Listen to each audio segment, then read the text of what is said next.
Hi everyone, welcome to the show. Today we have another guest. It's Kitsch Liao, who I've met before in Taipei, but he's now in Washington. And he is a military and cyber affairs consultant with the Taiwan's Doublethink Lab. Welcome, Kitsch. Good to see you again. Good to be here. Could you please say a few words about the institution you work now for, what you do and what it specializes in?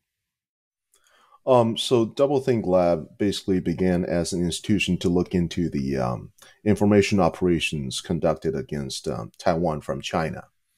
And well, there are several teams right now, and some of them are looking into, for example, using big data and artificial intelligence algorithms to analyze the social media landscape to see various forms and modes of attack, essentially. But my role is a little bit different. I'm as indicated before, I'm the cyber and military affairs consultant. So mostly, I provide information on the structure of, let's say, how Taiwanese military, how Chinese military fit into all of this, and how the militarized part of cyber actually fits into the picture of information operations and political warfare. Okay, so my first question would be then, how compromised is Taiwan? How bad is it? Um, I would have to say, like, Can Chinese turn the if lights on and off whenever they wish? How is it? that's a hard question to ask because, first of all, we got to understand what compromise means, right? Um, as the former Defense Secretary Rumsfeld likes to say, like, you can defend. What we fear about is the unknown, Yes, the unknown part of the unknown. So, yes. if we think about it this way, then no one's really safe. But frankly, like Taiwan has a fairly robust, critical infrastructure security. It was a problem, but they've actually have a lot of effort put into it. Critical infrastructure security, critical information infrastructure security as well. So no, I don't think they can Okay, easily because turn our what lights off and on. Yeah. what you can read in the mainstream media, you can read that Taiwan is compromised and that it doesn't look that good. So, but in the end, you're saying Taiwan caught up a lot, and it's not now much better than it used to be. You see all those agents, your spies, and it looks like Taiwan is kind of infiltrated. But you're saying it's actually not that bad now. It's improved a lot. Yes. I'm assuming you're talking about two different things, right? The first one is we're talking about espionage conducted by people, Yes. on human resources, and the other one is how compromised is the industrial control systems and our infrastructure, like in terms Yeah, of I cyber mentioned them attacks. together Yeah. in one breath, but actually, I think it's a little bit connected because it seems like there is a lot of spies and probably also a lot of malware, maybe Trojan horses in the infrastructure, and Chinese steal also health data from hospitals and the national healthcare, Right. the insurance. So it seems like they have access to quite a lot of data. So yeah, maybe you could organize it like, is the official public infrastructure safer, or is it less safe, or the military part is safer? How does it look like? So that they do, that the Chinese have a lot of data because they Yes. compromise a lot from before. And also, this is proportional with the effort the Chinese actually spend on Taiwan, which is near total. This is their obsession, Taiwan. Yes. So they have a lot of databases of a lot of old data. But of course, the next question is how effectively could they use it? And like from a lot of indications, we understand probably not very effective, as at least not right now. And in terms of infrastructure, like do they have a Yes, Trojan because inside our what I system? could Yeah. tell before is that usually what I could read is that the two countries that Chinese forces are mostly interested in is the information and data from Taiwan, where they test a lot of stuff, and the other one, of course, the industrial IP from the US. So it seems like both countries where you used to live and where you live now are actually heavily attacked by China.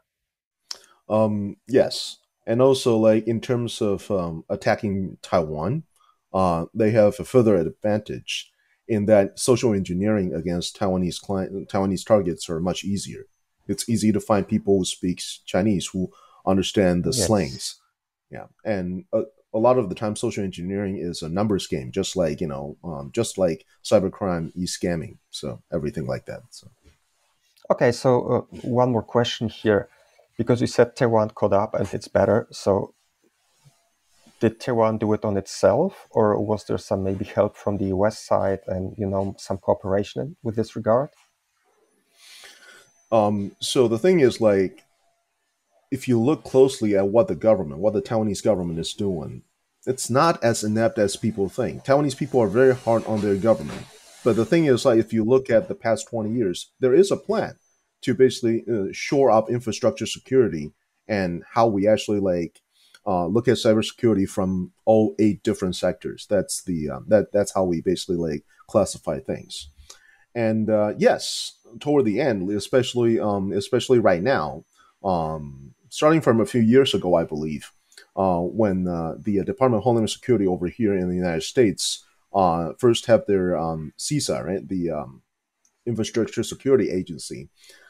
There is a component that's actually collaborating with Taiwan. There is a framework they work under, and and actually to the point where they believed Taiwan was actually doing a good job. They were thinking about basically tasking Taiwan as a partner to basically teach all our Pacific nation allies in terms of cybersecurity and framework. So.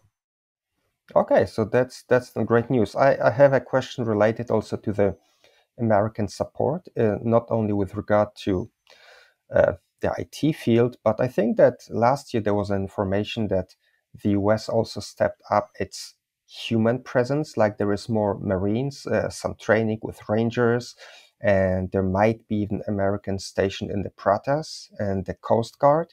So it seems like there is more and more connection and cooperation. Could you maybe elaborate on that a little bit? So I would say basically like the special operations exchanges with the Marine Raiders. Yes. Those has always been present.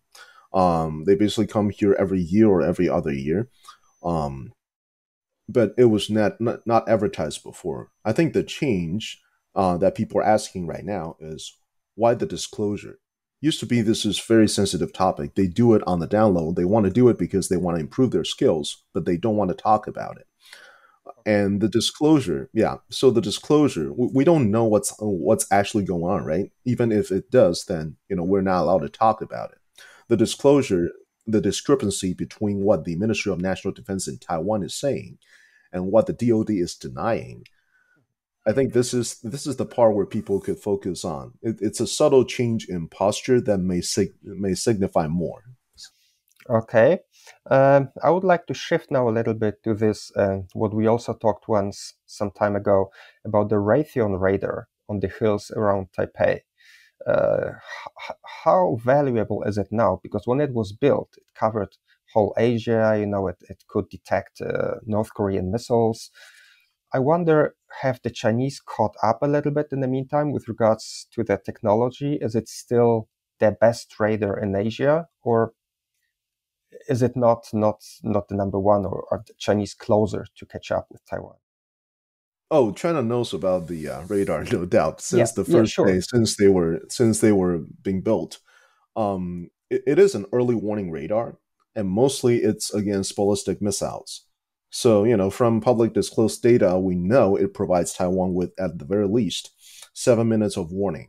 But Yes, it's not just the radar against ballistic missiles. But it's not just the radar because through the operation of the radar, Taiwan is actually tapped into something called the DSP program, Defense Security Program, which also includes a network of satellites and other basically different radars covering different range. Now, some radars are covering higher level atmospheres, some cover the middle, some cover close ones, just basically due to frequency differences and wavelength and how they're aimed at. So this one's aimed relatively high, and so it could look very far.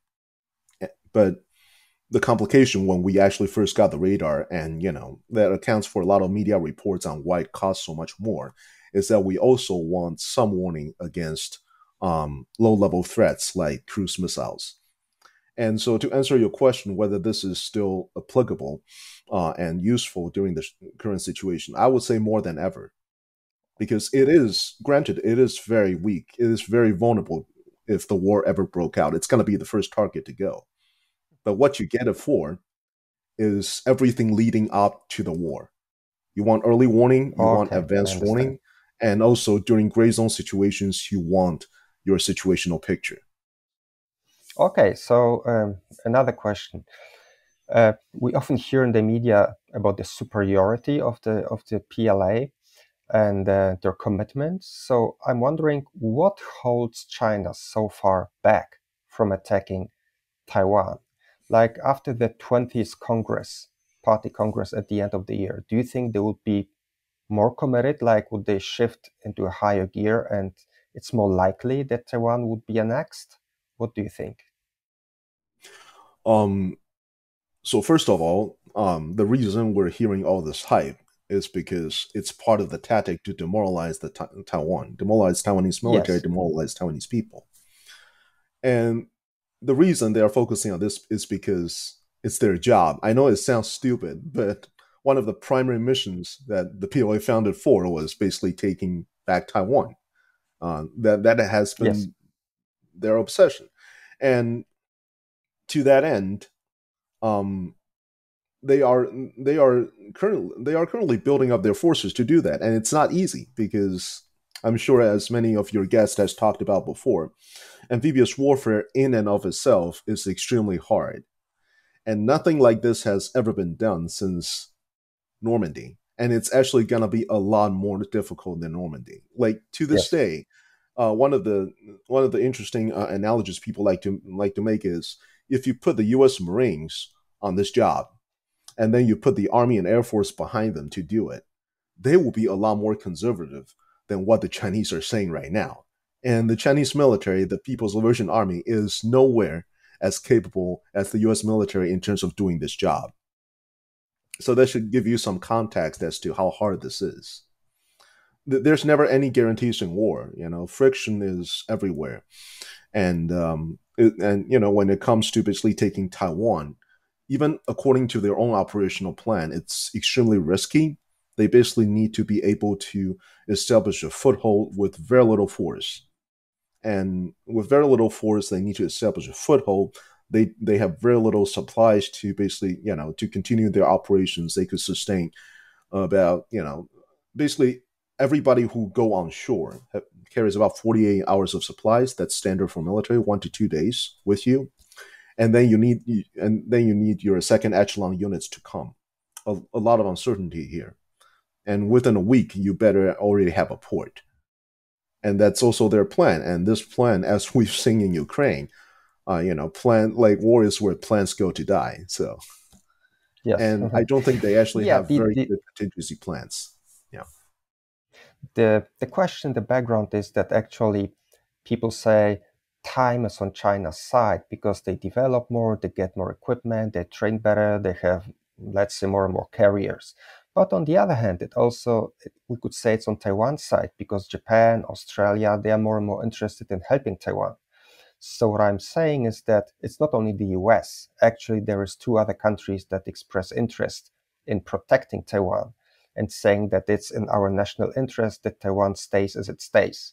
So it kind of looks like time is on both countries' side because Taiwan's, international stature rose a lot in let's say in the last 2 years. We have more and more help in the region. So it's really difficult to say. Let's say if Japan and Australia would commit to Taiwan's defense, and we hear what President Biden says, it might even help Taiwan more than maybe China. What do you think? No, so like you're completely correct. Like time is an issue here, and the most quoted one is the time frame of 2027 as issued by Emerald Davison, former PACON commander. And 2027 is also where China was talking about completing their military reform.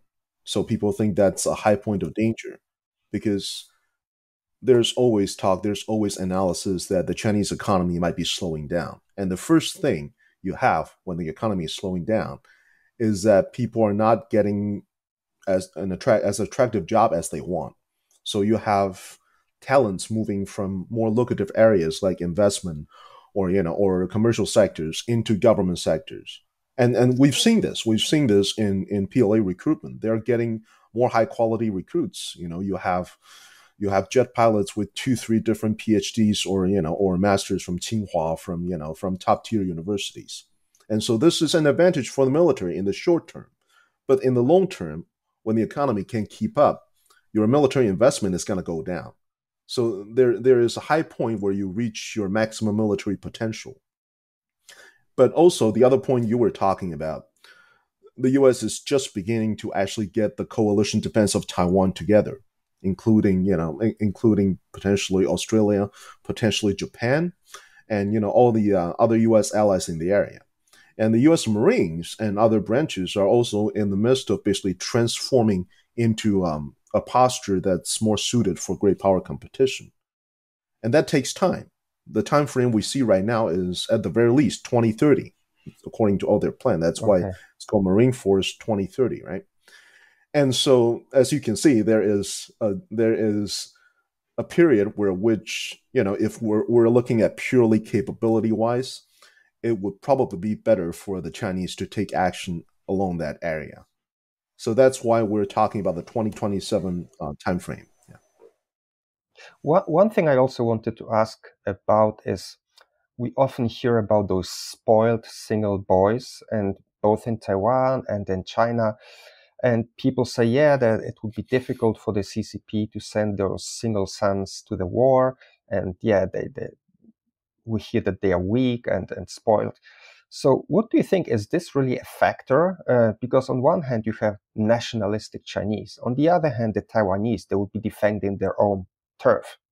So what do you think? Would this really be a kind of a factor that those children are weak? Or we saw it in Hong Kong. Everybody said it's spoiled millennials. But, in the end, they really stood up for their place, for the city. And I think the same would happen with Taiwan. There is a lot of vibe here. And when people saw what's happening in Ukraine, I think they see, oh, actually, defense makes sense. Yeah, I mean, first of all, like combat motivation is a really studied area. Like we don't see a lot of study on this because it's just hard. Secondly, like we can see from historical context, everybody says that before the war. Before the Second World War, they were hazing on British youth for being soft, for never went through World War One, and they were never stood up. They don't want to fight. They just want to enjoy life. And I think that's what we call the greatest generation. So if the greatest generation could be hazed, then nobody else could do a better job. Yeah. Now, in terms of first only one child policy and firstborn and all that, in the China context, there might be, but they will be weeded out because China is really big. You have a lot of people from rural areas who have nothing to lose. Yeah. So. Yes. And yes, you're correct. Taiwan has similar issues. We a lot of our special forces recruits, tier 1, tier 2 operators, are actually from indigenous tribes. They comprise a large percentage of the sergeants, of the non-com and non-commissioned officers in our special forces, because they are good at what they do, and they're very resilient. Yeah. So we also have diversity in Taiwan. I don't think that's going to be a problem, or at least a problem that can be easily brushed aside or characterized.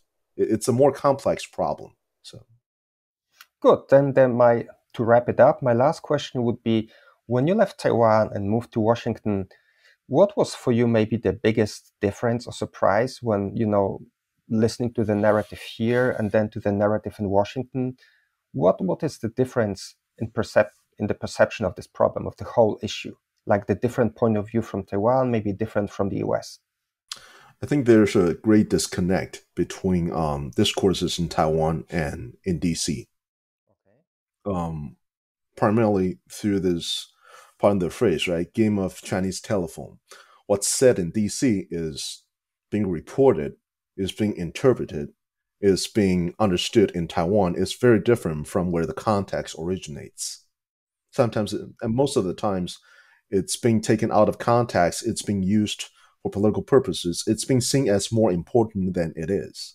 Because the truth is, very little people talk about Taiwan in DC. There's very little people who's actually serious about Taiwan or understand anything about Taiwan in DC, both in public discourses and also in the US government. Okay. And it is in the nature of American academia to have people talk about all sorts of different opinions, and then it's a free exchange, and then we'll see what comes out. Nothing's for certain. But because of the unique situation Taiwan's in, and because of our singular focus, we want to see, we want to try to see at the very least what's behind every sentence, what's behind every word. What do they actually mean? Does this signify anything? Is this some official leak from the government? Does this think tank have close ties with the government? This is in our nature as Taiwanese and as Chinese, I might add, to do that. But that's not necessarily the case. Okay, so it definitely looks different from here and from there. So thank you very much for your perspective from both sides. Very interesting. Thank you very much, Kitsch. You're welcome. Yeah.